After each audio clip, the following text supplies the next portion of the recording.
சண்முகப்பிரியா இது கொடுத்துட்டாங்கன்னா நான் அங்கேருந்து எடுப்பேன்.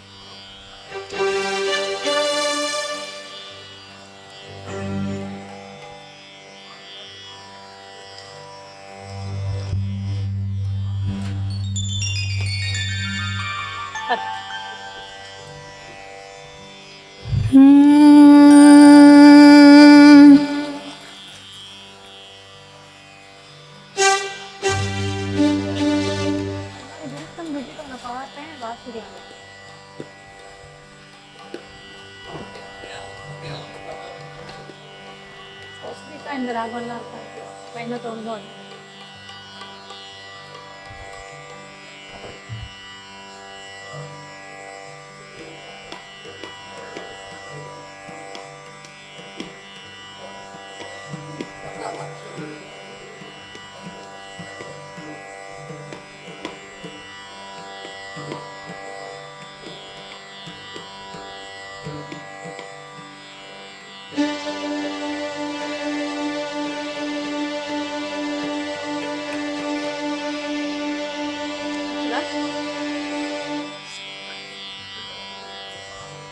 ஒன்றும் பிரச்சனை இல்லை.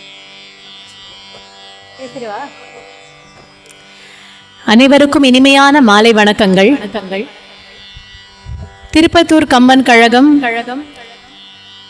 மறக்க முடியாத பல அனுபவங்களை எனக்கு போன வருடம் நான் இங்க வந்து நிகழ்ச்சியை முடித்துவிட்டு சென்ற பின்பும் என் மனதில் மாறாத ஒரு இடம் பிடித்த கம்பன் கழகம்னா அது திருப்பத்தூர் கம்பன் கழகம். நிச்சயமாக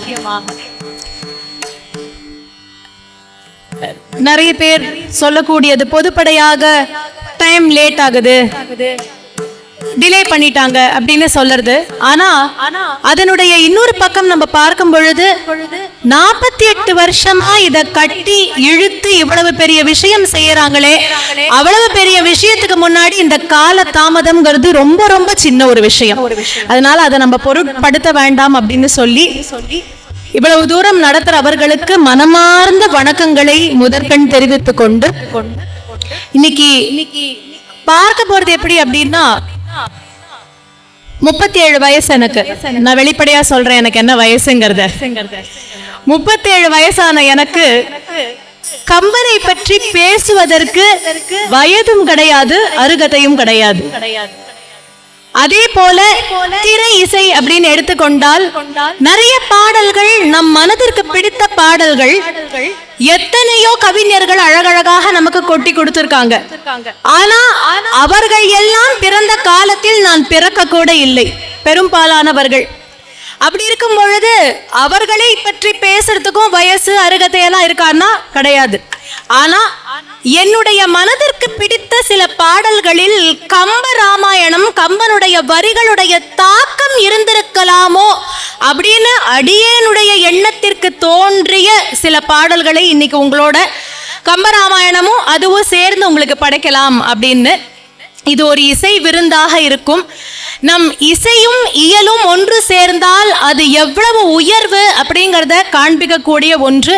ஒரு கம்பேரிட்டிவ் ஸ்டடி மாதிரி என்னுடைய மனதிற்கு தோன்றியது. இப்போ நான் சொல்ற பாட்டெல்லாம் அவங்க அப்படிதான் மனசுல வச்சு எழுதியிருக்கணும்னு அவசியம் கிடையாது, இருந்திருக்கலாமோ அப்படின்னு என்னுடைய மனதில் தோன்றிய சில விஷயங்களை உங்களோட பகிர்ந்து கொள்ளக்கூடிய ஒரு வாய்ப்பை அளித்தமைக்கு திருப்பத்தூர் கம்பன் கழகத்திற்கு மீண்டும் என்னுடைய மனமார்ந்த நன்றிகளை தெரிவித்துக் கொண்டு என்னோட மேடையில் இருக்கக்கூடிய 2 வித்வான்களை முதல்ல நான் அறிமுகப்படுத்தணும்.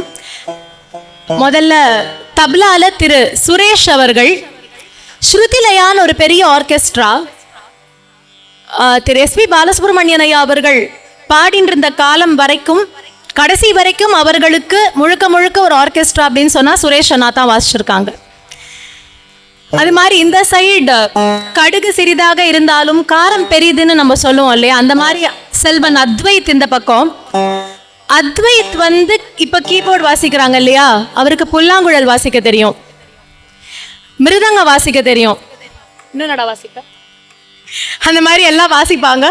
அதோட கின்ன சாதனை படைத்தவர்கள் 12 மணி நேரம் கண்டினியூஸா ப்ரோக்ராம் பண்ணி விதவிதமான வாத்தியங்களை வாசித்து 12 மணி நேரம் தொடர் நிகழ்ச்சியை நிகழ்த்தி அவர் கின்ன சாதனை படுத்தியிருக்கார்.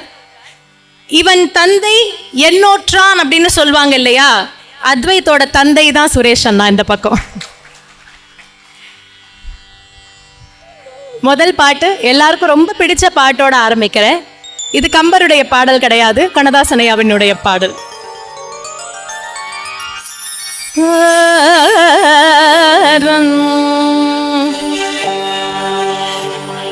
பழம் நீயப்பா ஞான பழம் நீயப்பா, தமிழ் ஞான பழம் நீயப்பா, ஞான பழம் நீயப்பா, தமிழ் ஞான பழம் நீயப்பா. இது சபை தன்னில் உருவாகி புலவோர் பொருள் சோறும் பழம் நீயப்பா, ஞான பழம் நீயப்பா, தமிழ் ஞான பழம் நீயப்பா.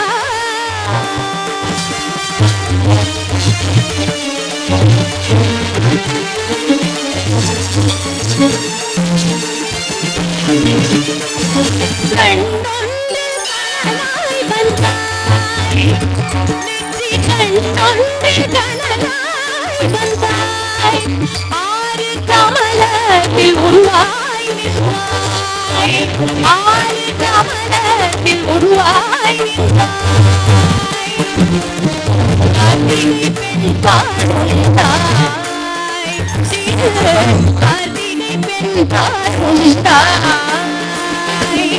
உலகன்னை அணைத்தாலே திருவேணி ஒரு சேர்ந்த தமிழ்நாட பழமி அப்பா.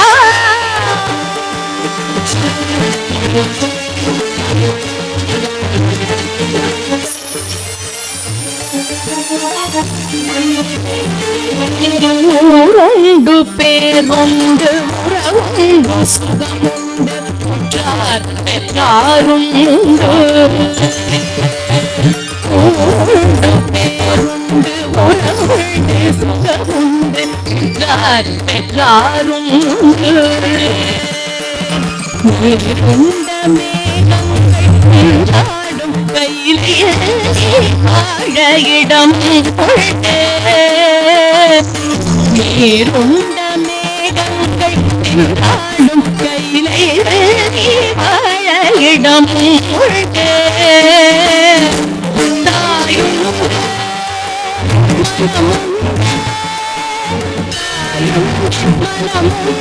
அன்புள்ள தந்தைக்கு காணாத பாசம் உண்டு. தத்துவம் தவறு என்று சொல்லவும்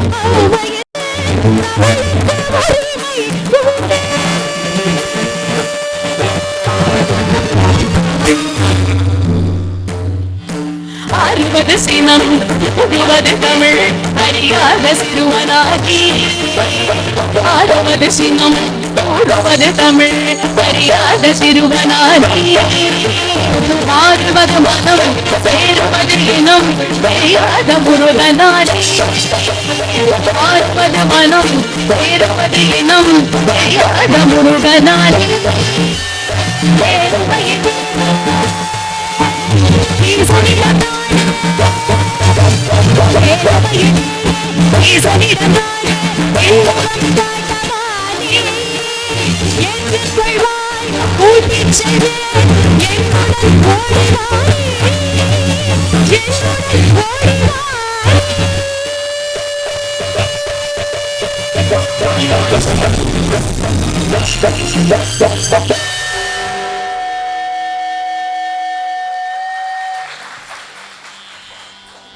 இனி இப்படிப்பட்ட பாடல்களை எல்லாம் எங்க போய் நம்ம தேடுவோம்னு தெரியல. அத்தனை பேருக்குள்ளயும் எனக்கு தெரிஞ்சு நான் இங்க மேடையில இருந்து பாடினேன்னா கீழே இருந்து அத்தனை பேரும் பாடிருக்கீங்க. வார்த்தை மாறாது. அந்த வார்த்தையை பாடிருக்கீங்கன்னா எந்த அளவுக்கு ஒரு தாக்கத்தை இந்த பாட்டு நமக்குள்ளெல்லாம் ஏற்படுத்தியிருக்கு. அவ்வளவு எளிமையான ஒரு பாட்டு இல்ல. பாடுவதற்கும் சரி, இயலாக பார்த்தாலும் எளிமையான ஒரு பாட்டு இல்ல. சரி, இதற்கும் கம்மனுடைய வரிகள் இல்ல ஒரு ஐடியாலஜி அப்படின்னு சொல்லக்கூடியதுக்கும் எந்த விதமான ஒரு பொருத்தம் இருக்கலாம் அப்படின்னு எனக்கு தோன்றியது என்றால், ராமபிரானை பல நேரங்களில் கம்பர் வர்ணிக்கும் பொழுது உவமை அப்படிங்கிற ஒன்றை சொல்வது அல்லாது, அந்த உவமையை விட நீ உயர்ந்தவன் இல்லையா, உவமை ஒன்று சொல்றது. இப்ப உதாரணமா அறம் அப்படின்னு சொல்றோம். ராமன் அறத்தை காத்தான் என்று சொல்வதை விட ராமனே அறம் என்று பல இடத்துல கம்பர் சொல்கின்றார். இன்னும் ஒரு உதாரணம் நம்ம பார்க்கலாம் அப்படின்னு சொன்னா, இப்பொழுது எம்மனோரால் இயம்புதற்கு எளிதே, யாரும் செப்ப அருங்குணத்து ராமன் திருமுகச் செவ்வி நோக்கின் ஒப்பதே முன்பு பின்பு அவ்வாசகம் உணரக கேட்ட, அப்பொழுது அலர்ந்த செந்தாமரையினை வென்றது அம்மா,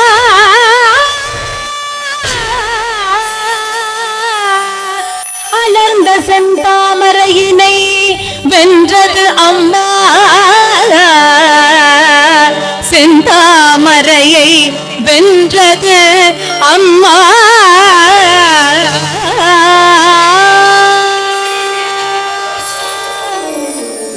இது கம்பராமாயண பாடல்.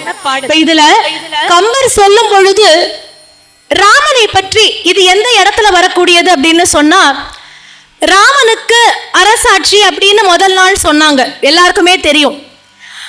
உடனேவே அது மாற்றப்பட்டது, ராமனுக்கு அரசாட்சி கிடையாது, வனவாசம் அப்படின்னு. கைகேயி அவர்கள் தசரதனிடத்துல கேட்ட வரங்களை அந்த நேரத்துல அவர்கள் அதை பிரயோகிக்க ராமனுக்கு வனவாசம் அப்படின்னு நிர்ணயமாச்சு.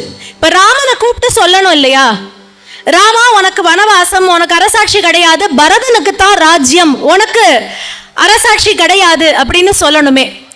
அப்ப ராமனிடத்துல அந்த விஷயத்தை சொன்ன பொழுது ராமனுடைய முகம் எப்படி இருந்தது என்பதை தான் இந்த பாடல் வர்ணிக்கின்றது.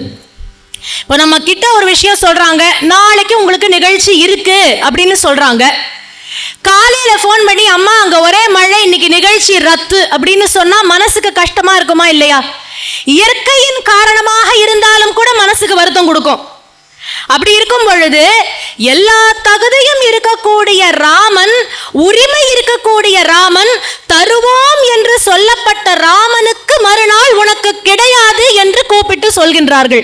இது இயற்கை காரணம் கிடையாது, செயற்கையாக உண்டாக்கப்பட்ட ஒரு காரணம். அப்போ ராமன் கிட்ட இப்படி சொல்லும் பொழுது அவர் முகம் எப்படி இருக்கணும்? என்னப்பா நேத்து எனக்கு அரசாட்சின்னு சொல்லிட்டு இன்னைக்கு பரதனுக்குன்னு சொல்றீங்களே, இது நல்லா இருக்கா? ஒரு மன்னனுக்கு அழகா? என்னமோ ஒரு பெண்ணுடைய பேச்செல்லாம் கேட்டு இந்த மாதிரி நீங்க நடந்துக்கிறது நியாயமா அப்படின்னு ராமன் கேட்பாருன்னா அதுவும் பண்ணலையா? ராமனுடைய முகமாவது வருத்தமாக மாறியதா என்று பார்த்தால், அரசாட்சி என்று சொன்ன பொழுது ராமன் முகம் எப்படி இருந்ததோ அதைவிட வனவாசம் என்று சொன்ன பொழுது மலர்ந்து இருந்ததாம் அவருடைய திருமுகம். அதுல சொல்றார், அலர்ந்த செந்தாமரையினும், அதாவது தாமரை மலர்ந்திருந்தா அழகுன்னு சொல்றோம்ல, இவர் என்ன சொல்றார்? மலர்ந்த தாமரையை விட மலர்ந்திருந்ததாம். மலர்ந்த தாமரையை விட அழகு. ஏன்னா தாமரைன்னு சொல்லிட்டா அது ராமனுக்கு குறைச்சலாம். ராமனுடைய அழகு தாமரையும் தாண்டியது இல்லையா? அப்போ அதையே தான் இங்க கண்ணதாசன் ஐயா கொண்டு வந்து இந்த பாட்டுல வைக்கிறார். எப்படி, இது எந்த மாதிரி தருணத்துல இந்த பாட்டு வந்ததுன்னு எல்லாருக்குமே தெரியும் இல்லையா? ஞானப்பழத்துக்காக பிள்ளையாருக்கும் முருகனுக்கும் நடுவுல ஒரு சின்ன மனஸ்தாபம் ஏற்படுது. அதுல விநாயக பெருமான் கையில பழம் போயிடுது. கரெக்டா? இந்த கதை எல்லாருக்கும் தெரியும் தானே? அப்ப அந்த மாதிரி நேரத்துல முருகன் கோபித்து கொண்டு செல்வதாக இந்த கதை அமைப்பு இருக்கு. அப்படி இருக்கக்கூடிய இடத்துல முருகனை பார்த்து பழம் நீ அப்பான்னு பாடினாளாம். ஏன் அப்படி பாடினா அப்படின்னா, இந்த ஞான பழம் எல்லாம் உனக்கு ஒரு பொருட்டா? நீயே அது, நீ அதை விட உயர்ந்தவன். ஞான பழத்தை விட உயர்ந்து இருக்கக்கூடிய உனக்கு இந்த பழம் எல்லாம் ஒரு பொருட்டா? இந்த பழமெல்லாம் ஒரு பொருட்டே கிடையாது. ஏன்னா நீ எப்பேற்பட்டவன், சபை தன்னில் அப்படின்னு சொல்கின்றார். புலவோர்க்கு சாமானியப்பட்டவன் இல்லப்பா, நீ ஞானிகளுக்கெல்லாம் ஞானி அப்படின்னு. எப்படி தாமரையை விட முகம் மலர்ந்ததுன்னு கம்பன் அங்க பாடுகின்றாரோ, கிட்டத்தட்ட அதே ஒரு கோணத்துல இங்க பார்க்கும் பொழுது பழத்தை விட நீ உயர்ந்தவன் என்று முருகனை பார்த்து பாடுவதாக அமைந்திருக்கின்றது. அப்படி திரை இசையில நிறைய இடத்துல இதே பாட்டிலேயே இன்னொரு இடம் எனக்கு ரொம்ப பிடிச்ச இடம். நான் அந்த இடத்த வர்ணிச்சுட்டு கம்மனுடைய பாடல் அங்க என்ன அப்படிங்கறத சொல்றேன். இப்போ கல்லொன்றில் கனலாய் வந்தாய், ஆறு கமலத்தில் உருவாய் நின்றாய் அப்படின்னு பாடுகின்றார். இப்போ முருகனோட அவதாரத்தை ஒரே வரியில நமக்கு சொல்லியிருக்காரு இல்லையா? கல்லொன்றில் கடலாய் வந்தாய்.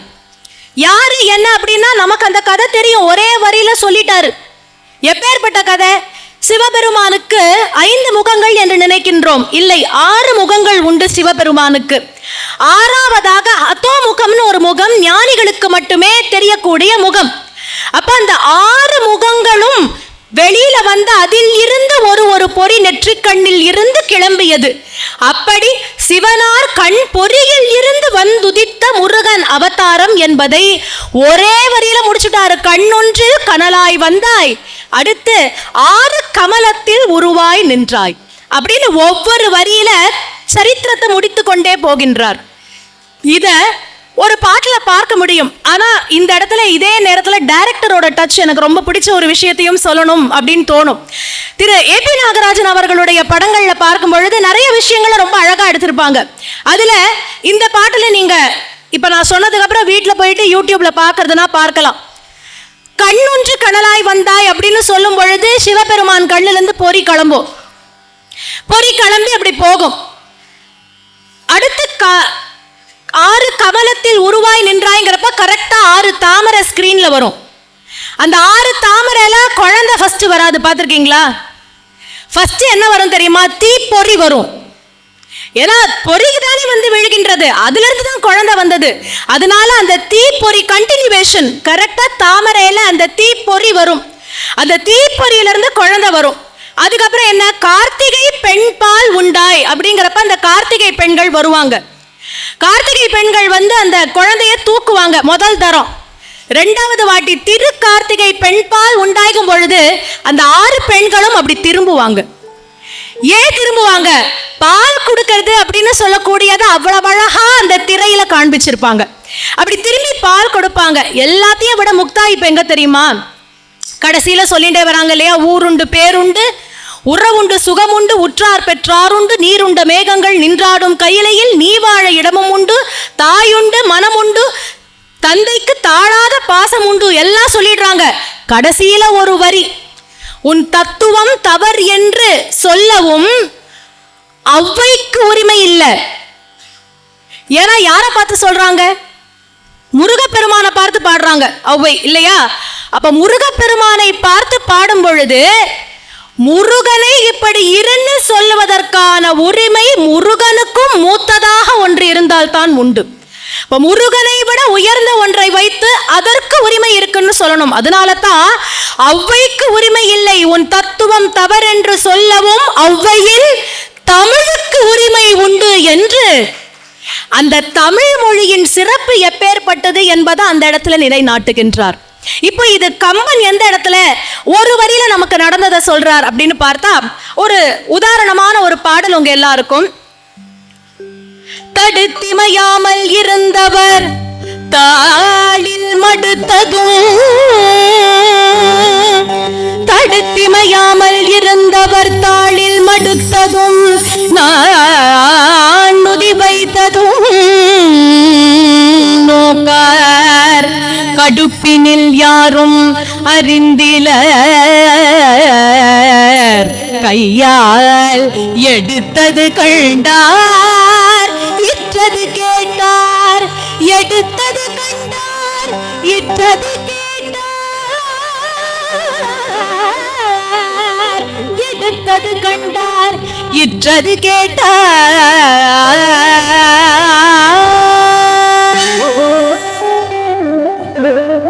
இந்த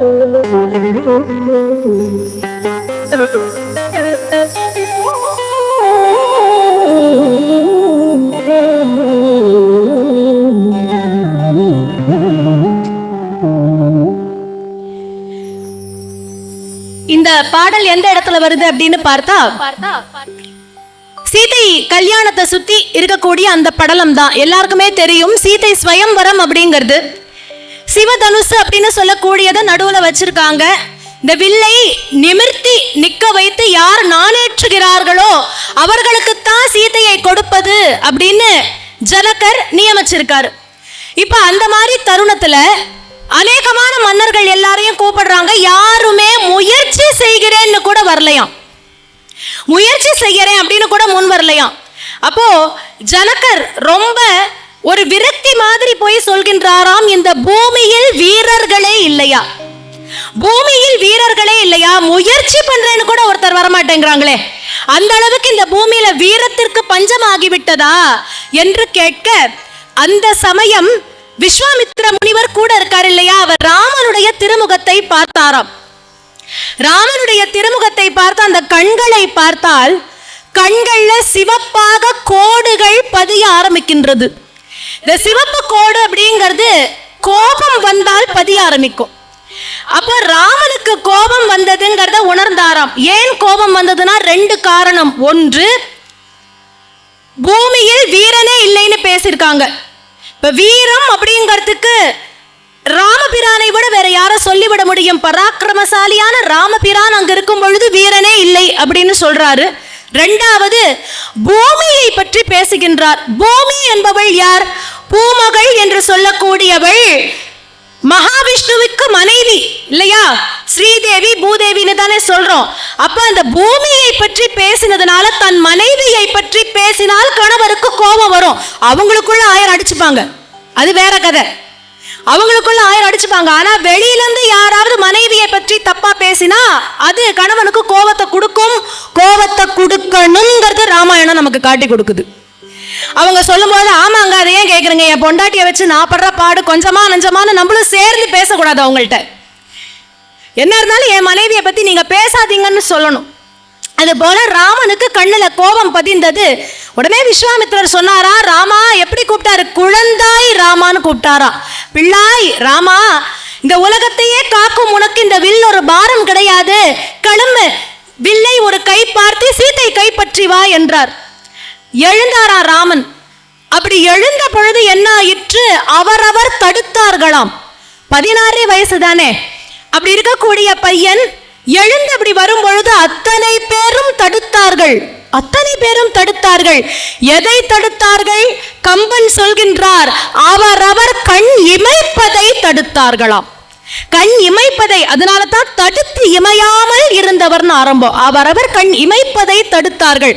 சின்ன பையன் பொடிய இவயனமோ இந்த வில்ல ஒரு கை பார்க்கறேன்னு கிளம்பி வரானே அப்படிங்கிற மாதிரி அத்தனை பேரும் கண் இமைப்பதை தடுத்தார்கள். எல்லாவற்றையும் தாண்டி ராமபிரான் போனார். பக்குவமாக அந்த வில்லை எப்படி நிறுத்தணுமோ நிறுத்தினார், பிடித்து இழுத்தார். கிளிங்குன்னு ஒரு சத்தம் கேட்டதாம். ஒரு சத்தம் கேட்டதாம். அந்த சத்தம் உலகளாவி கேட்டது என்று சொல்கின்றார்கள். என்னது அப்படின்னு பார்த்தா வில்லு உடைஞ்சே போச்சாம். அதனால் இந்த இடத்துல வில் உடைந்ததுன்னு கேட்கல, அழகா சொல்கின்றார் கம்பர், எடுத்தது கண்டார். ராமபிரான் அப்படி வில்ல எடுத்ததை எல்லாரும் பார்த்தாங்களாம். இற்றது கேட்டார். வில்லு உடைஞ்சதை யாரும் பார்க்கலையாம். ஏன் தெரியுமா? அப்படி கண்ணை சிமிட்டத்துக்குள்ள வில்லு உடைஞ்சு போயிடுச்சான். அவரவர் கண் சிமிட்டத்துக்குள்ள அந்த வில் உடைஞ்சதுனால இற்றது என்பதை கேட்க மட்டுமே முடிந்தது அவர்களால. இற்றது கேட்டார் அப்படின்னு இந்த சீதை ஸ்வயம்வரம் ஒரு பெரிய கதையை எடுத்தது கண்டார், இற்றது கேட்டார்னு கம்பர் முடிச்சாரு. கிட்டத்தட்ட இதே தாக்கம்தான் கண்ணொன்றில் கனலாய் வந்தாய், 6 கமலத்தில் உருவாய் நின்றாய் என்று ஒரு பொருத்தம் இவை இரண்டிலும் நம்மளால சில நேரங்கள்ல பார்க்க முடிகின்றது. அது போல கம்பராமாயணத்துல வரக்கூடிய ஒவ்வொரு இடமுமே ஒவ்வொரு கவிஞனையும் ஏதோ ஒரு விதத்துல அந்த தாக்கத்தை ஏற்படுத்தியிருக்கு அப்படிங்கிறதுல எந்த சந்தேகமும் கிடையாது. அதுல அடுத்து நம்ம எங்க போறோம் அப்படின்னு பார்த்தா, கிட்டத்தட்ட இந்த பார்வை என்று சொல்லக்கூடியது இருக்கு இல்லையா, ஒரு தரம் பார்த்த உடனேவே அவர்களுக்குள்ள அந்த பேச்சு என்பதே தேவையில்லை. பல காலம் பிரிந்தவர்கள் சேரும் பொழுது பிரிந்தவர் கூடினால் பேசவும் கூடுமோ என்பது போல பார்வையால் 1000 விஷயங்களை பரிமாறுவார்கள். கண் வழியே தான் நமக்கு பெரும்பாலான விஷயங்கள் உள்ளே செல்கின்றது. காது வழியா போறதை விட கண் வழியா போறது அதிகம். அப்போ இந்த பாட்டு கம்பராமாயணத்துல எல்லாருக்குமே தெரிந்த ஒரு பாட்டு தான். எண்ணரு நலத்தினால் இணையல் நின்றுழி கண்ணொடு கண்ணினை கௌவி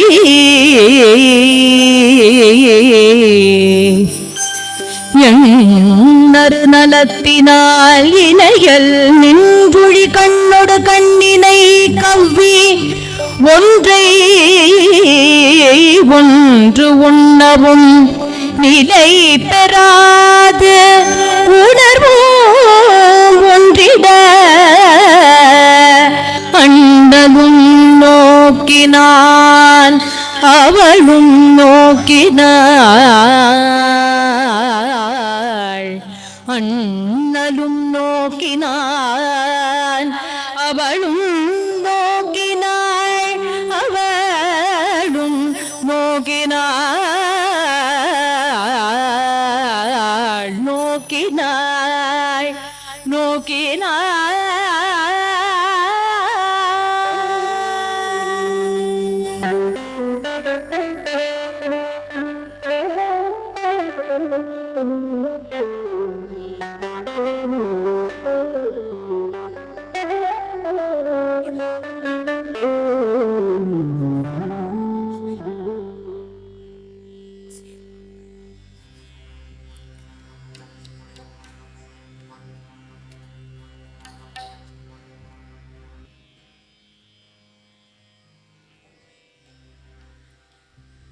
கர்நாடகமா பாடுறதுக்கும் திரை இசைக்கும் எங்களுக்கு இங்க மாத்த வேண்டியது ஒண்ணு இருக்கு. அதுக்காக அந்த காலம்.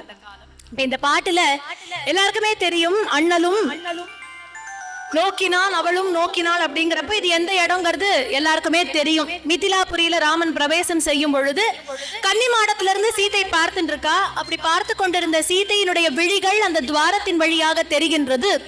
ராமபிரான் அவ்வழியே வந்தவர் சரியாக மத்த நேரத்துல இந்த பக்கம் அந்த பக்கம் பார்க்காத ராமன் இப்படி திரும்பல அப்படி திரும்பலையாம். அந்த இடத்துக்கு வந்த உடனே ஒரு நிமிஷம் சீதையினுடைய விழிகள் எந்த துவாரத்தில் இருந்ததோ அந்த இடத்துல அப்படி ஒரு செகண்ட் பார்த்தாராம், ஒரே ஒரு வினாடி பார்த்தாராம்.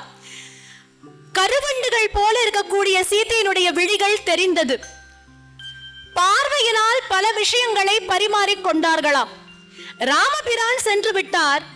ஆனா சீதையினுடைய ஒரு எண்ணம் எப்படி இருக்கு அப்படின்னு பார்த்தா என்னால எப்படி அதை சொல்ல முடியும்? அவரை பார்த்த உடனே நான் அவரிடத்துல என்னை தந்து விட்டேன். அவரை பார்த்த அடுத்த நிமிஷமே எனக்கு அவரோட வாழணும் அப்படிங்கிற ஒரு எண்ணம் வந்து விட்டதே என்று சீதையினுடைய ஒரு எண்ணம் இருந்ததாம். அதை சீதை அழகாக பாடுகின்றாள். கம்பன் அது சீதையினுடைய மனசுல என்னெல்லாம் இருக்கு என்பதை அழகாக பாடுகின்றார். கிட்டத்தட்ட அதே மாதிரி ஒரு பாடல்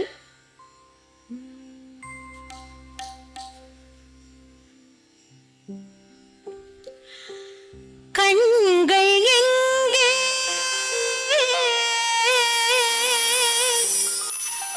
நெஞ்சமும் எங்கே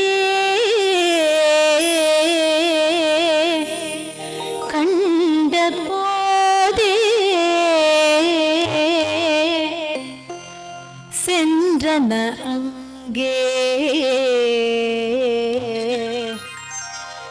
கண்கள் எங்கே நெஞ்சமும் எங்கே கண்ட போதே சென்றன அங்கே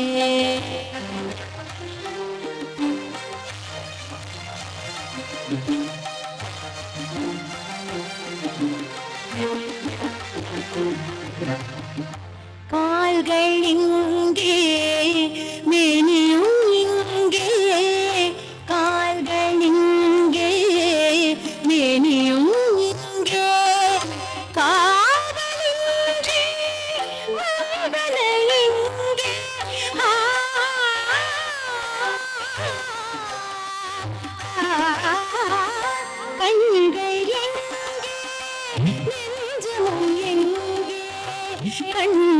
போதே சென்றன அங்கே கண்கள் எங்கே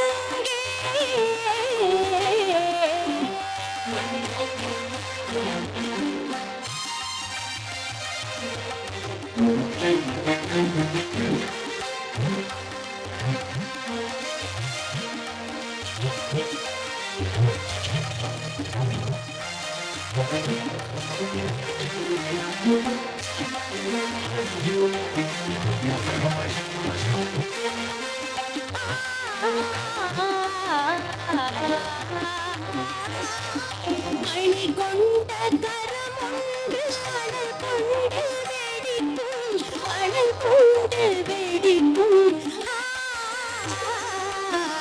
மணி கொண்ட கரமொன்று மணல் கொண்டு வெடிக்கும் மணல் கொண்டு வெடிக்கும் மணல் போன்ற இதழிந்து மணி கண்டு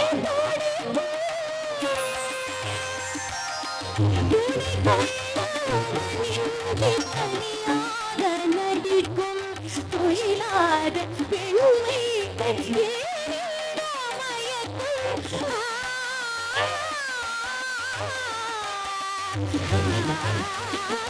கண்கள் நெஞ்சமும் எங்கே கண்ட போதே சென்றன அங்கே கண்கள்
சென்றன அங்கே கால்கள் எங்கே மேனியும் எங்கே கால்கள் எங்கே மேனியும்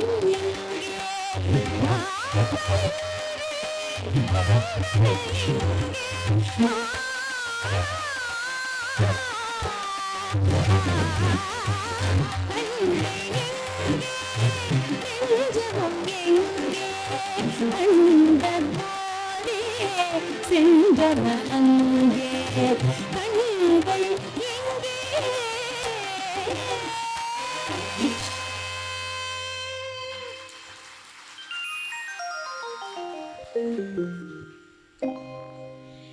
என்ன அழகான வார்த்தைகள். கண்கள் எங்கே நெஞ்சமும் எங்கே கண்ட போதே சென்றன அங்கே. அவ்வளவுதான். அதே தானே எங்கேயும் அண்ணலும் நோக்கினான் அவளும் நோக்கினாள் அப்படிங்கிறப்ப பார்வையால 1000 விஷயங்களை அவர்கள் பேசிக்கொண்டார்கள். ஒருவருக்கொருவர் அத்தனை காலம் பிரிந்திருந்ததெல்லாம் சேர்த்து வைத்து அந்த ஒரு வினாடியில் அவர்கள் பரிமாறிக்கொண்டார்கள். இதுல என்ன அழகு அப்படின்னா, முதல்ல சொன்ன மாதிரி தான் ராமன் போயாச்சு. ஆனா இந்த எண்ணம் அப்படின்னு சொல்லக்கூடியது பெரும்பாலான நேரங்கள்ல தாபம் என்று சொல்லக்கூடியது பெண்களுக்கு சற்று அதிகம். ஆண்களுக்கு இல்லை அப்படின்னு ஒரு விதமா மறுத்து விட முடியாது. ஏன்னா கம்பராமாயணம் நமக்கு அப்படி சொல்லல.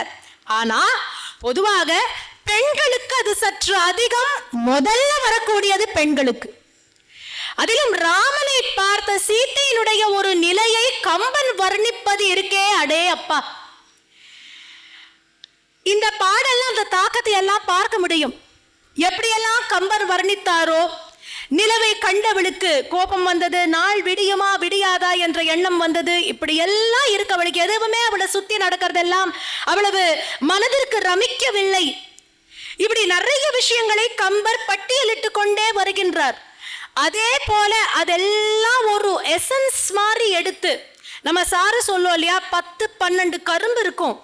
ஆனா 10-12 கரும்பு அப்படி பிழிஞ்சா கிட்டத்தட்ட நமக்கு ஒரு ஜக்கு கரும்பு ஜூஸ் கிடைக்கும். அந்த மாதிரி கம்பராமாயணத்துல இருக்கிற எத்தனையோ விஷயங்களை எடுத்து சாராக நமக்கு கண்ணதாசன் ஐயா பல பாடல்கள்ல தந்திருக்காங்க. அப்படி ஒரு பாட்டு தான் இது. ஏன்னா ஆரம்பமே கண்கள் எங்கேன்னு ஆரம்பிச்சு கால்கள் எங்கே மேனியும் எங்கே அப்படின்னு எல்லாம் சொல்லிட்டு வந்து மணி கொண்ட கரம் ஒன்று அனல் கண்டு வெடிக்கும் அப்படின்னு அந்த பெண்ணினுடைய நிலைமையை சொல்லிக்கொண்டே வருகின்றார்.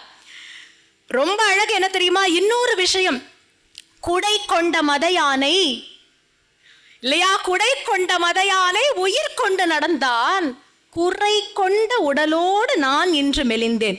இந்த உடம்புல ஒரு குறை இருக்கு அப்படிங்கிற மாதிரி அந்த பெண்ணுக்கு தோன்றியதா. கம்பராமாயணத்திலையும் ஒரு பாடல் இது ரொம்ப அழகாக சொல்லப்பட்டிருக்கு. பிறையனும் நுதலவள் பெண்மையே என்படும், பிறையனும் நுதலவள் பெண்மை என்படும், நரை கமல் அலங்கலா நயன கோச்சரம், மறைதலும் மனம் என்னும் மத்தையானையின், மத்தையானையின் மறைதலும் மனம் எனும் மத்தையானையின், நிறையனும் அங்குசம் நிமிர்ந்து போயதே, நீங்காமாயை அவர் தமக்கு நிறமே தோற்று புறமே போய் ஏங்காக கிடக்கும் எரி கடக்கும் எனக்கும் கொடியை ஆனாயே ஓங்கா நின்ற இருளாய் வந்து உலகை விழுங்கி மேன்மேலும் வீங்கா நின்ற கருசா நெருப்பின் இடையே எழுந்த வெண்டெருப்பே.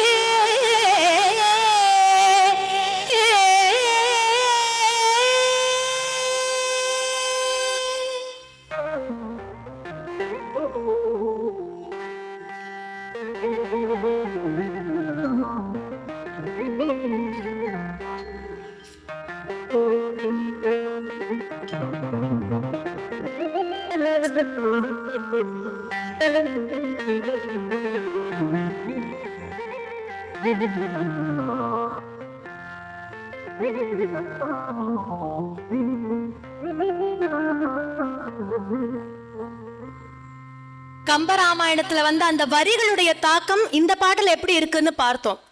இப்போ இதுவாவது, அதாவது கம்பன் இடத்துல ரொம்ப அழகான ஒரு விஷயம் என்ன அப்படின்னா, இப்போ இந்த கண்கள் எங்கே எந்த வருஷம் அந்த படமாக இருக்கும், கர்ணன் அப்படிங்கிற படம். நான்லாம் எங்க அம்மா அப்பாக்கே கல்யாணம் ஆயிருக்குமான்னு தெரியாது, நான் பிறந்திருக்கிறது அப்புறம். அவர்களுக்கே திருமணம் ஆகியிருக்க வாய்ப்பு கிடையாது. அதற்கெல்லாம் என் தாத்தா பாட்டிக்கு திருமணமான சமயத்துல வந்திருக்கலாம் அந்த படம். கிட்டத்தட்ட அந்த நேரத்துல எவ்வளவு பொருத்தமாக இருந்ததோ இன்றைய காலகட்டத்துல வர பாட்டுக்கும் அது பொருத்தமாக இருக்கு. அந்த ரெலவன்ஸ்னு ஒரு வார்த்தை சொல்லுவோம், காலத்தை கடந்து நிற்கக்கூடியது. இந்த அர்த்தம் இன்னைக்கும் பொருந்தும் அப்படின்னு சொல்வது போல இன்னைக்கு பாடல் எழுதுபவர்களுடைய எண்ணத்திலையும் கம்பனுடைய அந்த தாக்கத்தை நிறைய பார்க்கலாம். கொஞ்சம் நடுவுல ஒரு 90s வந்த ஒரு பாட்டு எது அப்படின்னு பார்த்தா பாம்பே அப்படிங்கிற படம். அதுல வந்த ஒரு பாட்டுல கிட்டத்தட்ட இதே தாக்கத்தை நம்ம பார்க்க முடியும். அந்த பாட்டுல வரக்கூடிய வரிகள்,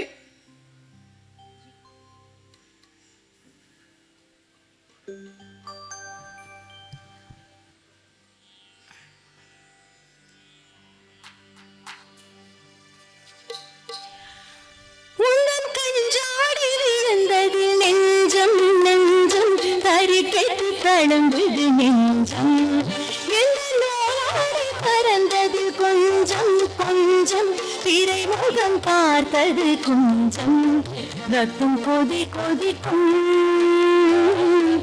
ஒளி கொதித்திடும் நீர் தமிழ் போல சித்தம் துடி துடிக்கும் புயல் எதிர்த்திடுவோரிலை போல பனி துளிதான் என்ன செய்யும் விழும் புழறு மூங்கில் காடின்று ஆயினள் மாது எனது கண்ணை நேற்றோடு காணவில்லை என் கண்களை பறித்து கொண்டும் ஏன் இன்னும் பேசவில்லை ஆளான ஒரு செய்தி அறியாமலே அலைபாயும் சிறு பேதை நானோ உன் பேரும் என் பேரும் தெரியாமலே உள்ளங்கள் இடமாறும் ஏனோ வாய் பேசவே வாய்ப்பில்லையே வழி தீரவை கண்ணாளனே எனது கண்ணை நேற்றோடு காணவில்லை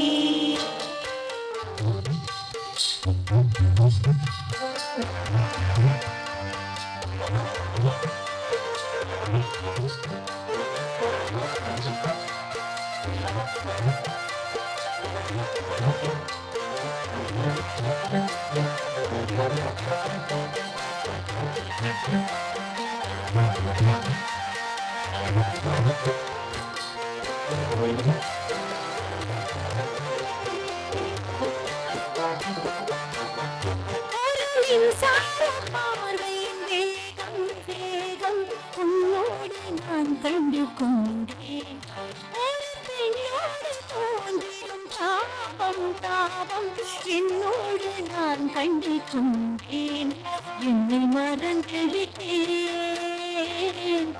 இந்த உலகத்தில் நான் இல்லை உன்னை இழந்து விட்டாய் இந்த மனதிலும் தேனில்லை இது கனவா இல்லை நனவா உன்னை தெரிந்தேன் உன்னை பார்த்தென் தாய்மொழி மறந்தேன் எனது கண்ணை நேற்றோடு காணவில்லை என் கண்களை பறித்து கொண்டு நின்னும் பேசவில்லை ஆளான ஒரு செய்தி அறியாமலே அலைபாயும் சிறு பேரை நானோ உன் பேரும் என் பேரும் தெரியாமலே உள்ளங்கள் இடமாறும் ஏனோ வாய் பேசவே வாய்ப்பில்லையே வழி தீரவை கண்ணாளனே எனது கண்ணை நேற்றோடு காணவில்லை என் கண்களை பறித்து கொண்டும் ஏன் இன்னும் பேசவில்லை கண்ணாளனே.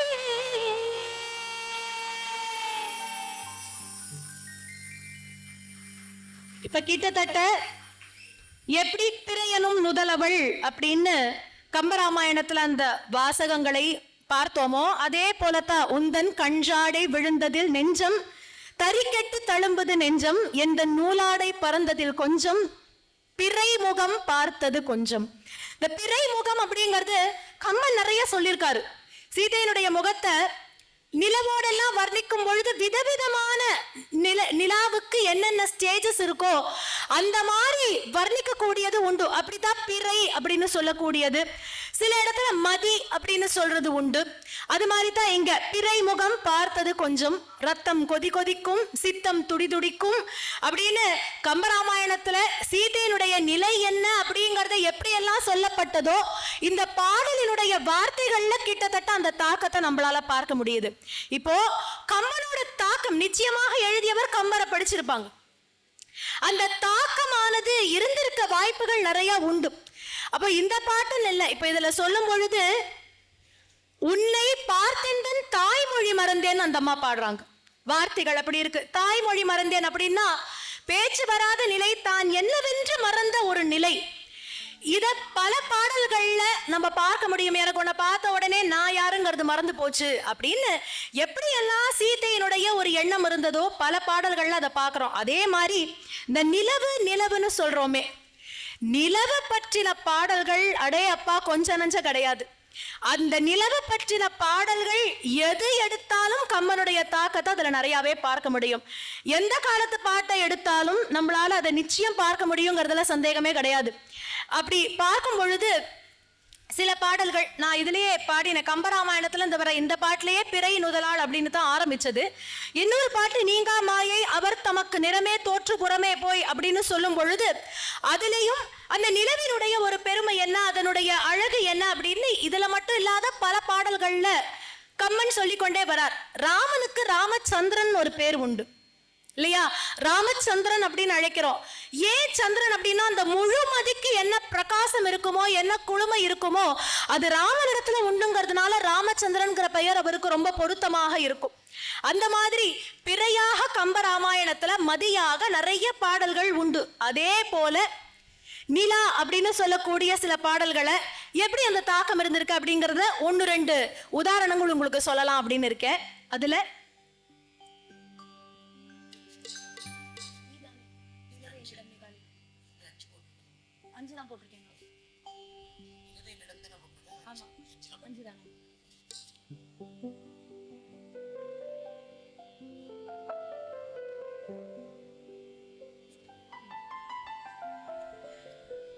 எப்படி சீதையுடைய முகத்தை வருத்தமான நேரத்துல கூட நிலவுக்கு ஒப்பிட்டு இருக்காங்க கம்பராமாயணத்துல பார்க்கும் பொழுது அதுவும் நமக்கு தெரியுது. அந்த மாதிரி இந்த பாட்டுல பார்த்தா நிலவே என்னிடம் நெருங்காதே நீ நினைக்கும் இடத்தில் நான் இல்லை, நிலவே என்னிடம் நெருங்காதே நீ நினைக்கும் இடத்தில் நான் இல்லை, மலரே என்னிடம் மயங்காதே மயங்கும் வகையில் நான் இல்லை, நிலவே என்னிடம் நெருங்காதே நீ நினைக்கும் இடத்தில் நான் இல்லை. இப்ப இது யாரோட பாட்டுன்னு எல்லாருக்குமே தெரியும், கண்ணதாசன் ஐயா அவர்களுடைய பாட்டு. இதே மாதிரி நிலவுன்னு பெண்ணுடைய முகத்தை சொல்றீங்களே அப்படின்னு அதையே ரொம்ப அழகா ஒரு பட்டி மண்டபம் போல கேட்ட பெண் உண்டு. அப்படி ஒரு பாடல் ரொம்ப அழகாக உண்டு.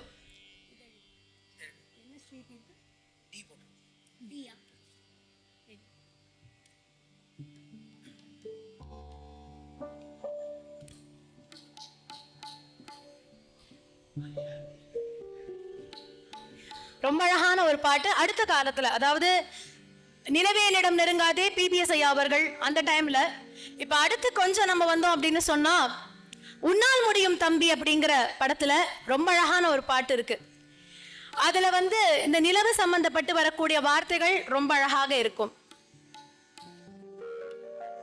காதல் கிளிகள் 2 ஜாடை பேச கண்டு ஏதேதோ எண்ணம் என் நெஞ்சில் உதிக்கும், நானும் நீயும் சேர்ந்து ராகம் பாடும் போது நீரோடை போல என் நெஞ்சம் இனிக்கும், இனிய பருவமுள்ள இளங்குயிலே இனிய பருவமுள்ள இளங்குயிலே ஏனினும் தாழாத மன்மதன் காவியம் என்னுடன் எழுதி நாளும் எழுதிட இளமையில் துடிக்குது நான் நமரை இடையினில் தடுக்குதையே தடுக்கையில் நாணங்கள் எதற்கதியே கம்பனிட ஒரு பொருள் அழுவடி வரும் வரை பொறுத்திருந்தார் கண்ணீர்கள் மணர்கரம் தழுவிடுமே, காலம் என்றைக்கு கணிந்திடுமோ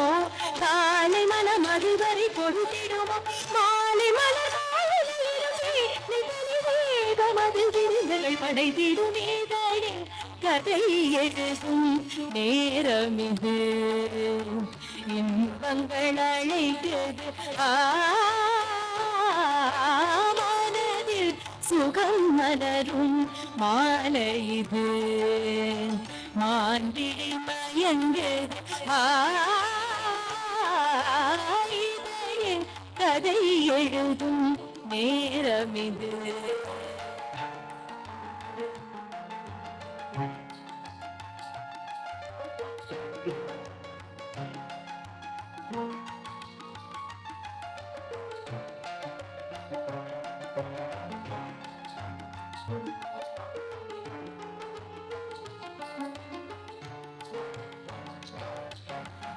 புகை போலே மின்னும் உந்தன் கூந்தல் பூவை கார்மேகம் என்றே நான் சொல்வேன் கண்டே. தோகை போலே மின்னும் பூவை உந்தன் கூந்தல் கார்மேகம் என்றே நான் சொல்வேன் கண்டே. பாவை எந்தன் கூந்தல் வாசம் யாவும் அந்த மேகம் தனிலேது நீ சொல்வாய் கண்ணா. அழகை சுமந்து வரும் அழகரசி அழகை சுமந்து வரும் அழகரசி ஆனந்த பூமோகம் அந்தி வந்திடும் சுந்தர நிலவோ நாளும் நிலவது தேயுது மறையுது நங்கை முகமென யாரதை சொன்னது மங்கை உன் மனதினை கவருது மாறல்களை வந்து மார்பினில் இது காமன் கணைகளை தடுத்திடவே காதல் மை துணையென வருகிறது மையில் தந்திடும் வார்த்தைகளே மோகம் எனும் நெருப்பினை பொழிகிறது மோகம் ஜீவனதி அருகே சுகம் மலரும் மாலை இது மான்பிடி மயங்குது கதை எழுதும் நேரம் இது இன்பங்கள் அழைக்குது இதழில் கதை எழுதும் நேரம் இது. இது அதுக்கப்புறம் காலகட்டத்துல வந்த பாட்டு. ரெண்டாவது சரணத்துலதான் நிறைய கம்பனுடைய வர்ணனைகள் எப்படி இருக்குமோ அதே போல கேட்கலாம். தோகை போலே மின்னும் பூவை உந்தன் கூந்தல் கார்மேகம் அப்படின்னு சொல்றாங்க. கார்மேகம் என்றே நான் சொல்வேன் கண்ணே. இத நிறைய பழைய பாடல்கள்லையும் பார்க்கலாம், கம்பருடைய பாடல்கள்லையும் பார்க்கலாம். கூந்தல கார்மேகம் அப்படின்னு வர்ணிக்க கூடியது. அடுத்த வரி பாவை எந்தன் கூந்தல். அவங்க திருப்பி கேட்கிற மாதிரி இருக்கு, மேகத்துக்கு அந்த வாசனையெல்லாம் இருக்கா என்ன அப்படின்னு. அப்படி சொல்லும் பொழுது ஆனந்த பூமுகம் அந்தியில் வந்திடும் சுந்தர நிலவோ அந்த வார்த்தைகள். அடுத்து அவங்க கேட்கிறாங்க, நாளும் நிலவது தேயுது மறையுது நங்கை முகம் என யார் அதை சொன்னது? நிலவு தேயும் மறையும் தானே, அது ஒரு பெண்ணோட முகம்னு யார் சொன்னது அப்படின்னு ரொம்ப அழகாக அந்த கவிதையிலேயே ரெண்டு பேருக்குள்ள ஒரு ஸ்லேடையான அந்த ஒரு வாதங்களை நிறைய நம்ம பார்க்க முடியும் இந்த பாட்டுல. கிட்டத்தட்ட கம்மனுடைய பாடல்கள்ல இருந்து எடுக்கப்பட்ட தாக்கமோன்னு பல நேரத்துல இதை கேட்கும் பொழுது தோன்றும். இது புலமை பித்தனையா அவர்களோட பாட்டு. இப்போ கண்ணதாசன் ஐயா அது ஒண்ணு பார்த்தோம், புலமை பித்தனையா எப்படி அதே மாதிரி அந்த நிலவு அப்படிங்கிறத சொல்லி ஒரு பாட்டு. அதே மாதிரி இன்னும் கொஞ்சம் மேபி அதே டைம்ல இன்னொரு பாட்டு பார்த்தோம் அப்படின்னு சொன்னா, நீலவான ஓடையில் நீந்துகின்ற வெண்ணிலா நீலவான ஓடையில் நீந்துகின்ற வெண்ணிலா நான் வரைந்த பாடல்கள் நீலம் பூத்த கண்ணிலா வராமல் வந்த என் தேவி நீலவான ஓடையில் நீந்துகின்ற வெண்ணிலா. இந்த பாட்டும் பார்த்தா நீந்துகின்ற வெண்ணிலா அப்படின்னு சொல்ற மாதிரி தான் இருக்கு.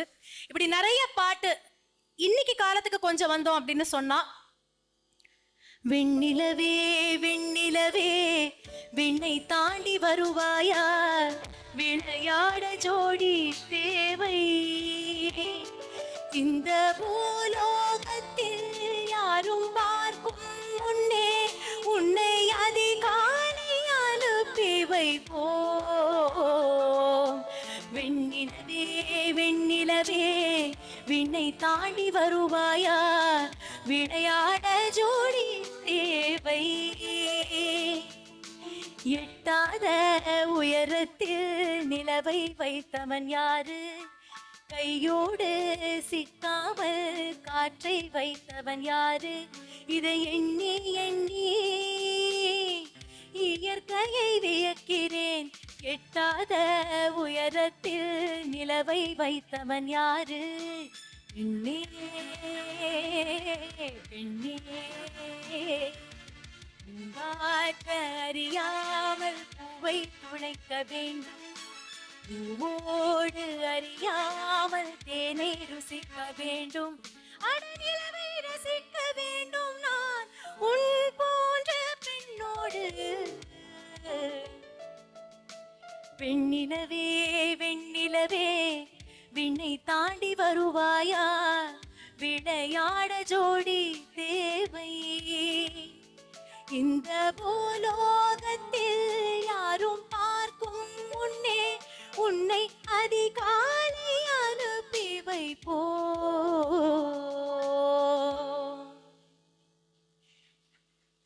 இன்னைக்கும் அந்த வார்த்தைகள், இது இன்னைக்கு காலத்துல வந்த பாட்டு. அதாவது கம்பனுடைய பாடல்கள் எல்லாம் காலத்தால் எவ்வளவு முயற்சி பண்ணாலும் அழிக்கவே முடியாதுங்கிறதுக்கு இந்த பாடல்கள்ல அந்த தாக்கத்தை பார்க்கும் பொழுதே நம்ம தெரிஞ்சுக்கலாம்.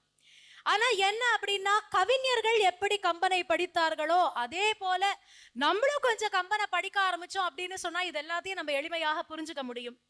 நிறைய அவங்க சொன்ன மாதிரி தான் முதல்லையே நிறைய பாடல்கள், நிறைய விதமான கம்பேரிசன், இயற்கை சம்பந்தப்பட்டது, பறவைகள் சம்பந்தப்பட்டது, தென்றல் சம்பந்தப்பட்டது, அது போல கல்யாணங்களை எப்படி கம்பன் அனுபவித்தார், அதை எப்படி நம்ம கவிஞர்கள் எல்லாம் பாடினாங்கன்னு நிறைய எடுத்துட்டு வந்தோம். இருந்தா கூட காலம் அப்படிங்கிற ஒன்று இருக்கு, நேரம் அப்படிங்கிற ஒன்று இருக்கிறதுனால இந்த வருஷம் எவ்வளவு தூரம் இந்த பகுதியை பார்க்க முடியுமோ அப்படி பார்த்தோம். நான் இந்த நிலா அப்படின்னு சொல்ற அந்த பகுதியோடு, ஏன்னா 7 மணிக்கு பூர்த்தி பண்ண சொன்னாங்க என்ன, கடைசியா ஒரு பாட்டு பாடி நான் நிறைவு செய்கின்றேன். ஏன்னா அடுத்து பட்டிமன்றம் இருக்கு அப்படிங்கிறதுனால நிலவு பற்றின பாடல் தான். ஆனா எல்லாருக்கும் ரொம்ப பிடித்த ஒரு பாடல், வார்த்தைகள் ரொம்ப அழகாக இருக்கக்கூடிய இந்த பாடலோட நான் நிறைவு செய்கிறேன்.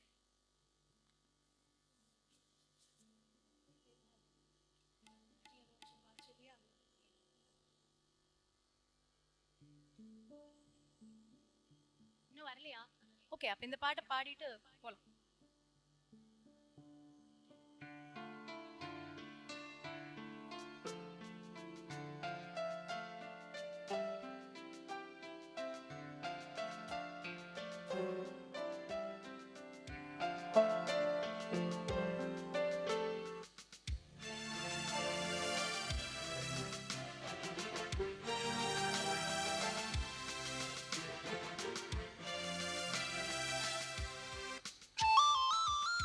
கல்யாண தேனிலா காய்ச்சாத பால் நிலா, நீதானே வானிலா என்னோடு வானிலா.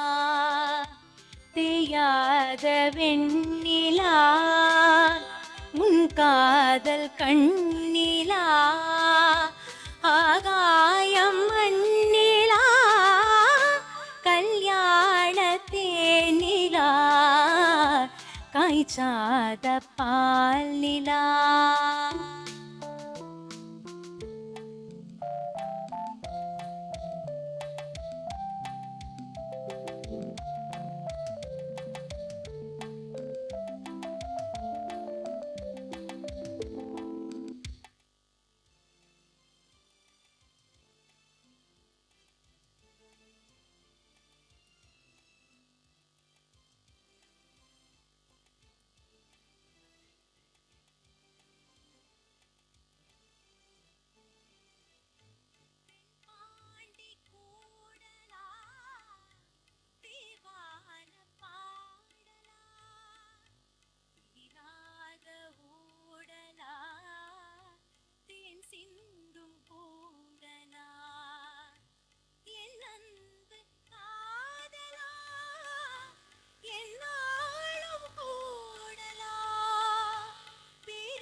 காய்ச்சாத பால் நிலா நீதானே வானிலா என்னோடு வானிலா.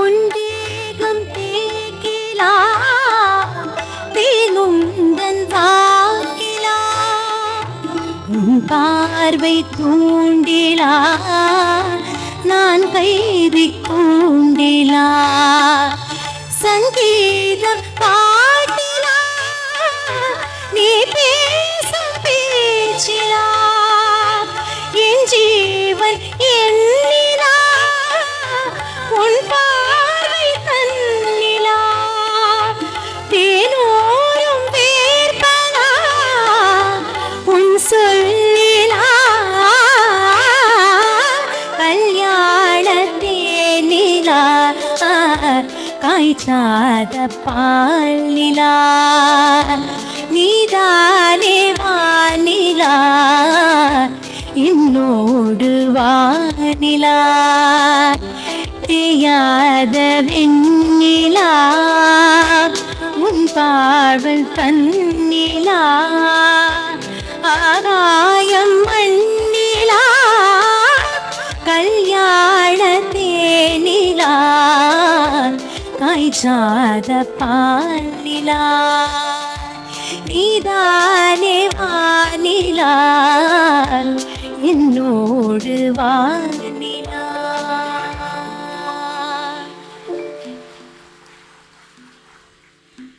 அழகான பல பாடல்கள். இது இசை விருந்து அப்படின்னு சொன்னதுனால பாடல்களை கொஞ்சம் நிறையா வச்சுருக்கேன் பேச்சை விட. ஏன்னா அடுத்து எனக்கு முன்னாடியும் நிறைய பேசியிருக்காங்க, எனக்கு அப்புறமும் நிறையா பேச தான் வராங்க.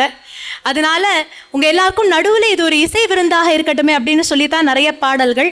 எனக்கு இன்னும் கொஞ்சம் நாங்கள் ஆதிசங்கரருடைய சரித்திரம் படிக்கும் பொழுதெல்லாம் அதில் ஒரு விஷயத்தை வியப்பாக கவனிப்போம். முதல்ல அவருக்கு ஒரு வயசு நிர்ணயிச்சிருக்கோம் இல்லையா? அந்த வயசில் கரெக்டாக அவரோட வயசு 2 மடங்காக கூடும். அப்படி கூடும். அதுக்கப்புறம் என்ன ஆகும்? திரும்ப வியாசர் வந்து அவருடைய வயசை இன்னும் 2 மடங்காக ஆக்குவார். 7லேருந்து 32க்கு போகும். அந்த மாதிரி எனக்கு இன்னும் ஒரு 1/2 மணி நேரம் கிட்ட கொடுத்துருக்காங்கன்னு நினைக்கிறேன். கரெக்டா? அடுத்த பேச்சாளர்கள் வரும் வரை அதான் இன்னும் கொஞ்சம்.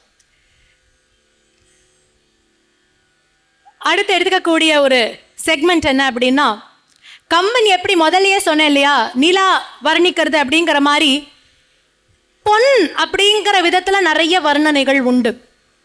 அதே போல ஒரு பக்கம் பொண்ணுங்கிற வர்ணனை, இன்னொரு பக்கம் பார்க்கும் பொழுது இது பூவா இல்லையே, பூ இப்படி இருக்காதே, இது பூவை விட அழகா இருக்கே, இது என்ன பச்சைன்னு தெரியலையேன்னு சொல்வார் இல்லையா, மையோ மரகதமோ, ராமனுடைய அந்த நிறத்தை எப்படின்னு நான் வர்ணிப்பேன்னு தெரியாது, இல்லை இல்லை அது அதை விட அழகா இருக்கு அப்படின்னு அந்த உவமையை விட அழகா இருக்கு அழகா இருக்கு அழகா இருக்குன்னு நிறைய சொல்லிக்கொண்டே வருவார். அப்படிப்பட்ட ஒரு பாட்டு கம்பனுடைய பாடல் வரும் பொழுது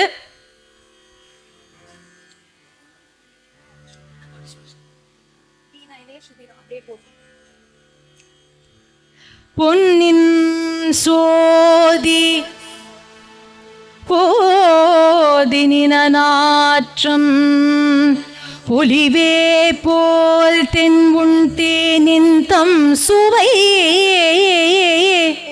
பொன்னின் சோதி போதினின நாற்றம் பொலிவே போல் தென் உன் தேனின் தம் சுவை செஞ்சொற்கவி இன்பம் கன்னி மாடத்து பரின்மாடே களிப்பேடோடு அன்னம் மாடும் முன்துறை கண்ட அங்கையல் நின்றார். களிப்பேடோடு அன்னம் மாடும் முன்துறை கொண்டு அங்கையல் நின்றார். அங்கு அயல் நின்றார் நின்றார்.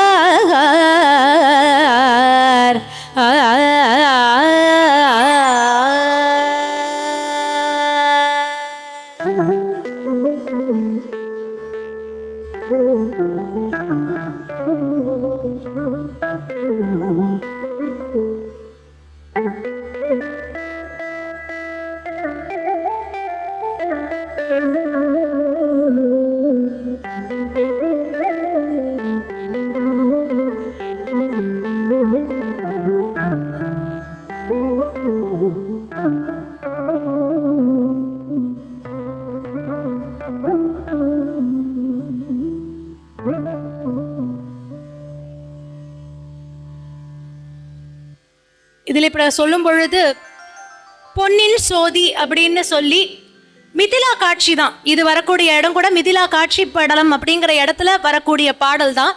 மிதிலையில என்னெல்லாம் அவங்க பார்க்குறாங்க அப்படின்னு சொல்லி அந்த வர்ணனையானது ரொம்ப அழகாக இருக்கக்கூடியது. அதுல பொன்னின் சோதி அப்படின்னு சொல்லி வரக்கூடியது. அது மட்டும் அல்லாது சீதையையும் பல இடங்கள்ல பொன்னோடு ஒப்பிட்டு பொன்னையும் விட அழகு அப்படின்னு பாடினதெல்லாம் உண்டு. கிட்டத்தட்ட அதே மாதிரி ஒரு கோணத்துல ஒரு அழகான பழைய பாடல் உண்டு. அடுத்து அந்த பாட்டை தான் நம்ம பார்க்க இருக்கின்றோம்.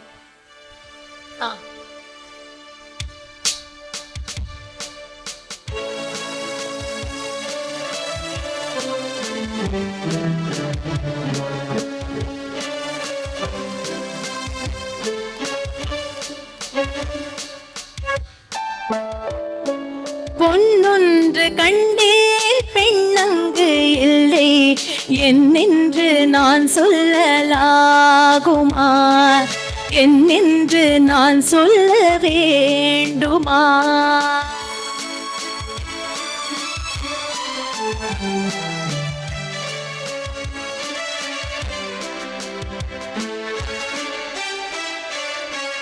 பூவொன்று கண்டேன் முகம் காணவில்லை என்னென்று நான் சொல்லலாகுமா? என்னென்று நான் சொல்ல வேண்டுமா?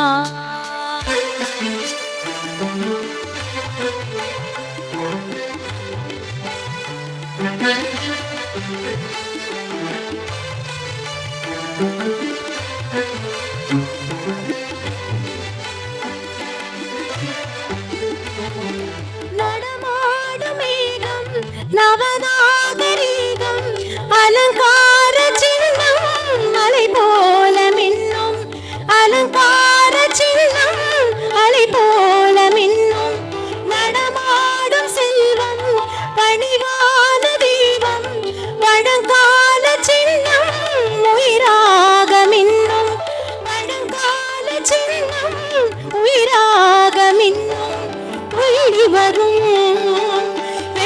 நிலா உயிரி வரும் வேளி நிலா உவடு விடும் கொடியிடையாய் உவடு விடும் கொடியிடையாய் விண்ணோடு விளையாடும் பெண்ணந்த பெண்ணல்லவோ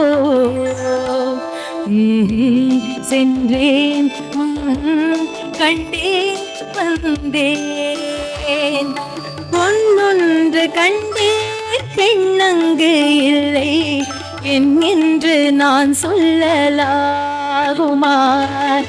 ஏன் என்று நான் சொல்ல வேண்டுமா?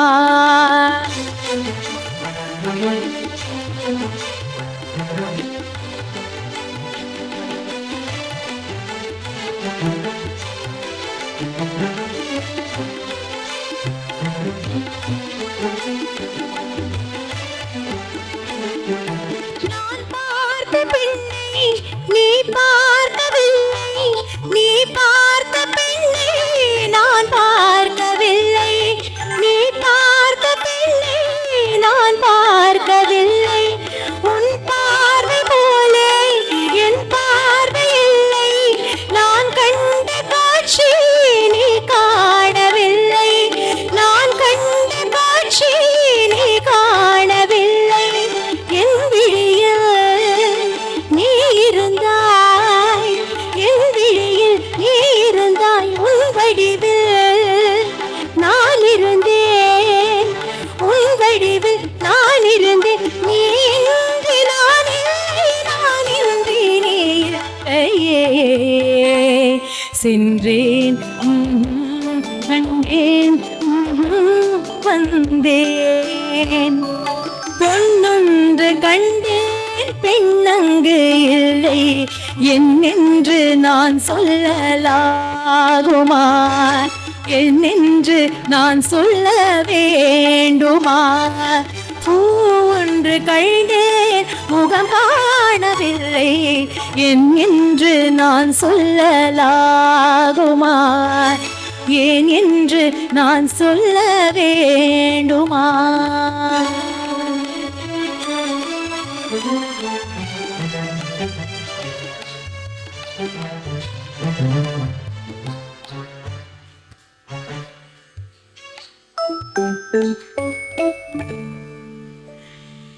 எவ்வளவு அழகான ஒரு பாடல், காலத்தால் அழிக்க முடியாத காவியங்கள்னு சொல்ற மாதிரி இருக்கிற பாடல்கள் இதெல்லாம்.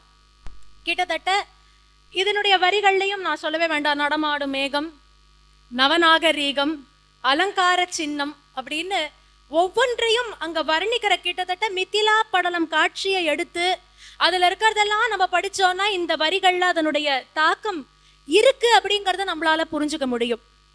இது இப்ப பொன் அப்படிங்கறத வச்சு நம்ம பார்த்தோம். அது மாதிரி ரொம்ப பிடித்த எனக்கு இருக்கக்கூடிய ஒரு விஷயம் அப்படின்னா மழைன்னு சொல்லக்கூடியது. மழை அப்படிங்கிறது எல்லாருக்கும் பிடிக்கும், ஆனா அவரவர் வீட்டுக்கு போன அப்புறம் பிடிக்கும். நிகழ்ச்சி நடக்கும் பொழுதோ இசை மழையாக இருந்தா பிடிக்கும், நிகழ்ச்சி முடிஞ்ச அப்புறம் எல்லாருக்கும் வீட்டுக்கு போன அப்புறம் நல்ல மழை பெய்தது அப்படின்னு சொன்னா இன்னும் ஆனந்தமாக இருக்கும். அந்த மாதிரி கம்பர் அந்த மழை என்று சொல்லக்கூடியதையும் நிறைய இடத்துல சொல்லிக்கொண்டே வருவார். நிறைய வர்ணனைகளுக்கு மழை உண்டு. அதுல ரொம்ப அழகான ஒரு இடம், போன முறையும் நம்ம இந்த பாட்டை பார்த்தோம், ஆனா இந்த பாட்டை வேற ஒரு பாட்டுக்காக பார்த்தோம். இந்த வாட்டி இதை வேற ஒரு பாட்டோடு மழையோடு ஒப்பிடலாம் அப்படிங்கிற ஒரு எண்ணம்.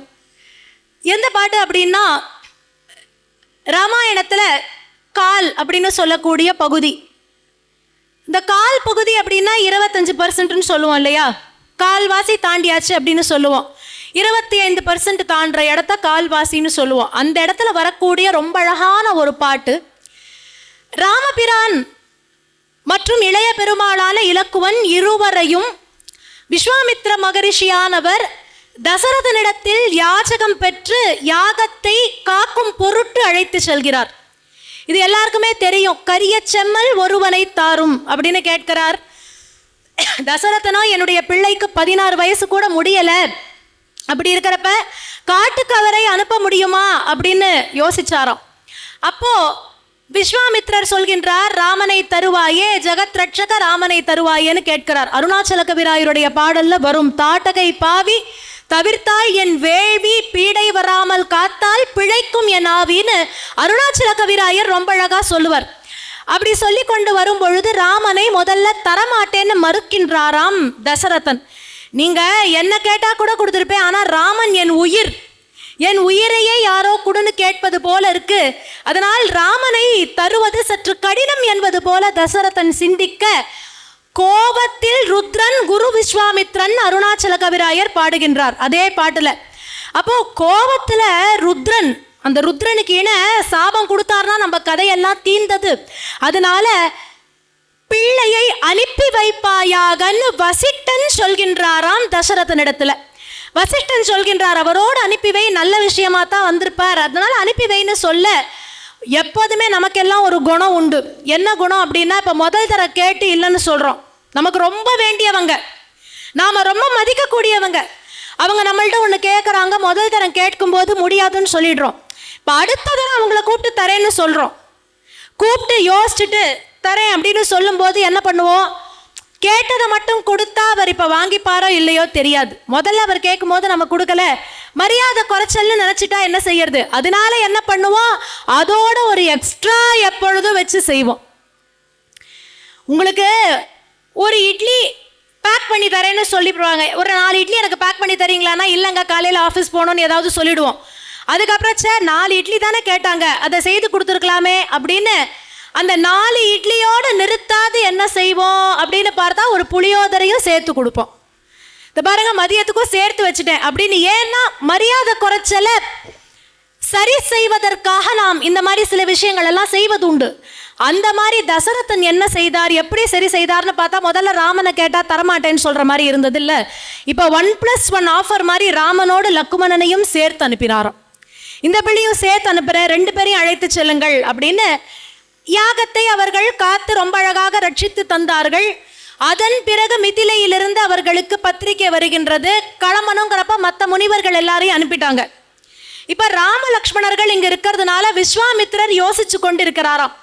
என்ன யோசனை? ஜனகருடைய மாளிகையிலேருந்து பத்திரிக்கை வந்திருக்கு, நான் போகணும்.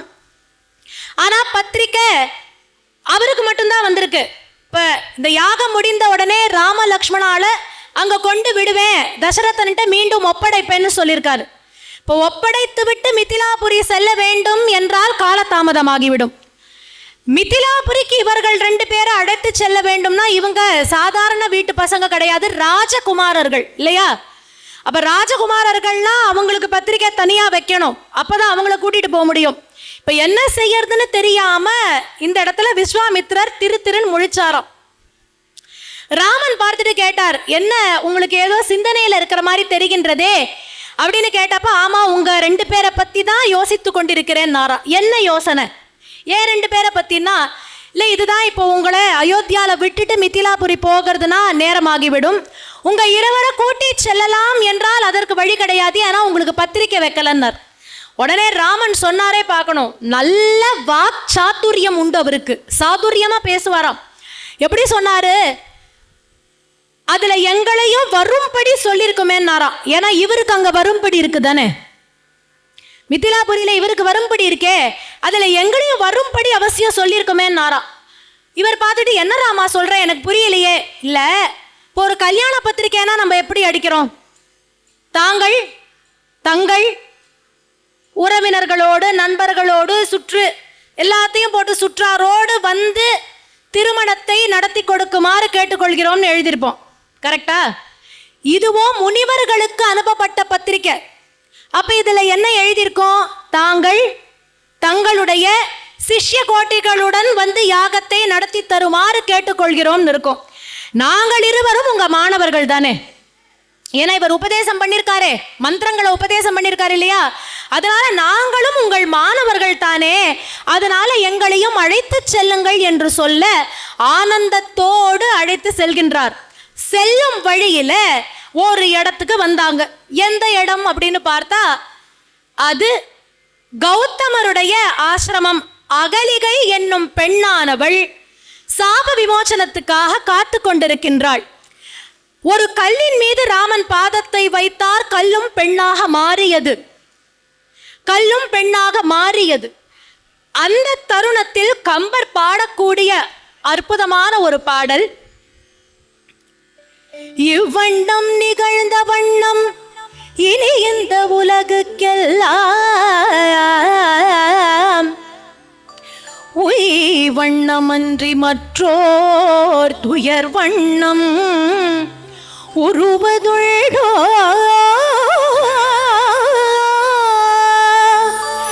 மை வண்ணத்து அரக்கி போரே மழை வண்ணத்து அண்ணலே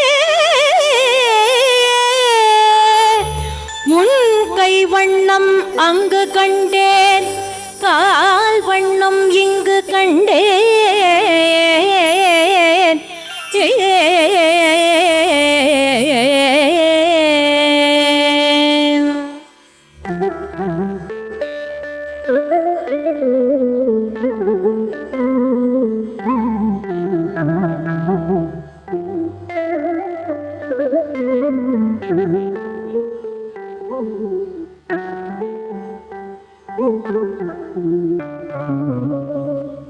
இவ்வண்ணம்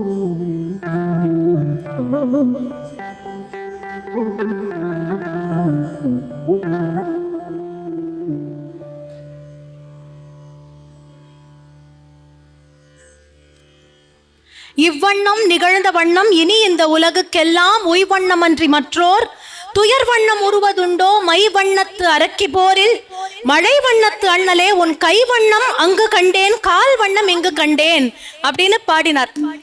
இதற்கு ஏற்பது போல, அதாவது கம்மனிடத்துல இருந்து கண்ணதாசன் ஐயா அவர்கள் எடுத்த ஒரு பாடல் அப்படின்னு போன வருடம் நம்ம பாக்குறப்ப பால் வண்ணம் பருவம் கண்டு அப்படிங்கிற பாட்டை நம்ம பார்த்தோம். வரிகள் கிட்டத்தட்ட அதே மாதிரி.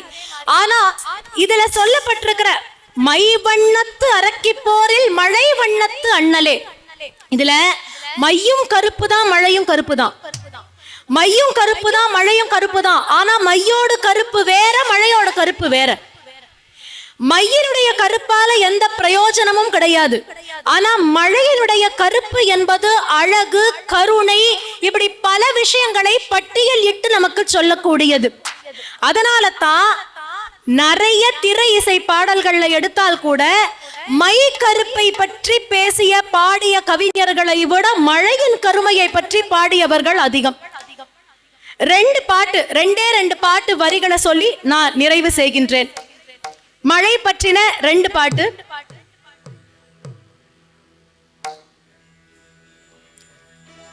ரெண்டுமே கொஞ்சம் சமீபத்துல வந்த பாட்டு அப்படின்னே சொல்லலாம். ஒண்ணு கொஞ்சம் இளையராஜா சார் அவங்க காலத்துல வந்தது, மற்றொன்று அதுக்கப்புறம் ஒரு 90s 2000ல வந்த பாட்டு. இது ரெண்டுத்திலயும் வரக்கூடிய சில வரிகளை உங்களுக்கு சொல்லலாம்.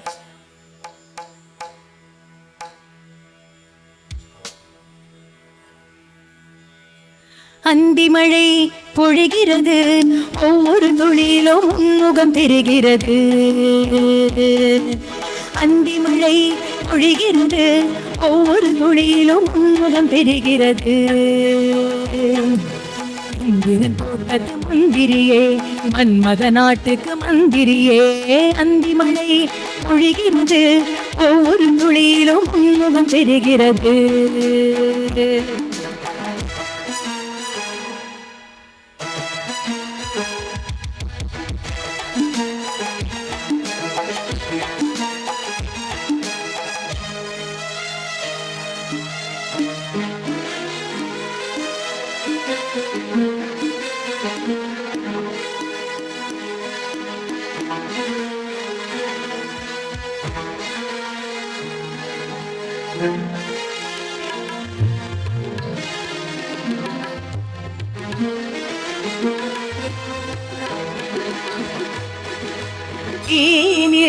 வந்து போழ்மும் போது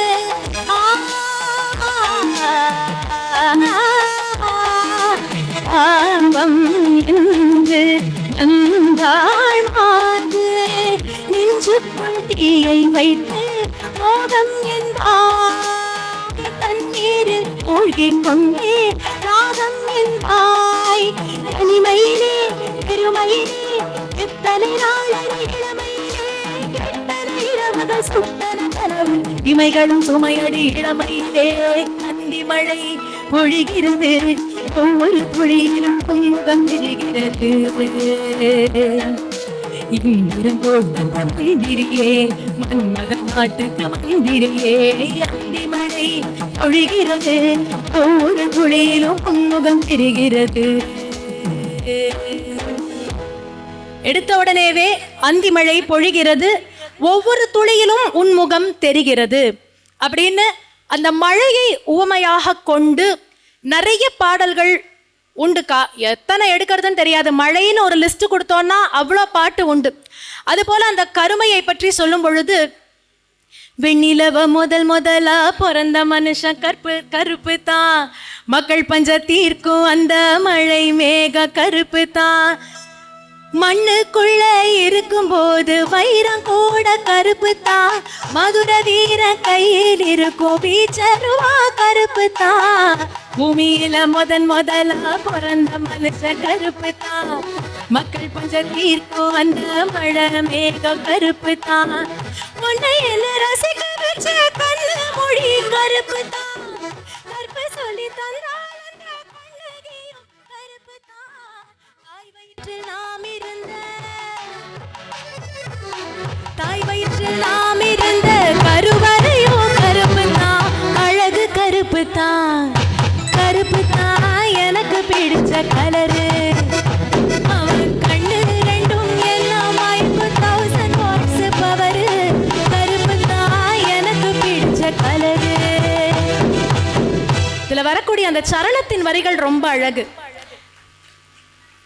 அந்த வரிகள்ல பார்க்கும் பொழுது அந்த கருப்பு அப்படிங்கிறதுல தாய் வயிற்றில் நாம் இருந்த கருவறையும் கருப்பு தான், மக்கள் பஞ்சம் தீர்க்கும் அந்த மழை மேகம் கருப்பு தான், பூமியில் முதலா பிறந்த மனுஷன் கருப்பு தான் அப்படின்னு. இது எல்லாமே வெவ்வேறு கருப்பு, ஒரே கருப்பு கிடையாது. எல்லாமே வேற வேற கருப்பு. நீங்க பாத்தீங்கன்னா மழையோட கருப்பு வேற, மனுஷனோட கருப்பு வேற இல்லையா, கருவறையினுடைய கருப்பு வேற, கண் மொழியினுடைய கருப்பு வேற, கூந்தலுடைய கருப்பு வேற.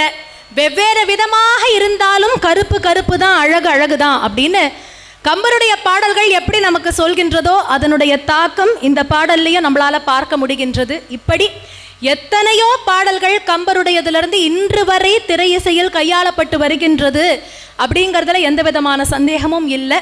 இன்னும் எத்தனையோ பாடல்கள் வருங்கிறதுலையும் சந்தேகம் கிடையாது என்று சொல்லி இன்றைய தினம் இந்த ஒரு தலைப்பில் உங்கள் எல்லாருக்கும் இசை விருந்து படைக்கக்கூடிய ஒரு வாய்ப்பளித்தமைக்கு திருப்பத்தூர் கம்பன் கழகத்தில் இருக்கிற குழு அத்தனை பேருக்கும் என்னுடைய மனமார்ந்த நன்றிகள். பெரியோர்கள் எல்லாருக்கும் என்னுடைய நன்றிகளை தெரிவித்து கொண்டு இங்கே வந்திருந்து இதை நடத்தி கொடுத்த உங்கள் எல்லாருக்கும் என்னுடைய நன்றி. அதே போல் என்னோட பக்கவாத்தியத்தில் இருந்த இருவரையும் மீண்டும் உங்களுக்கு அறிமுகப்படுத்திடுறேன்.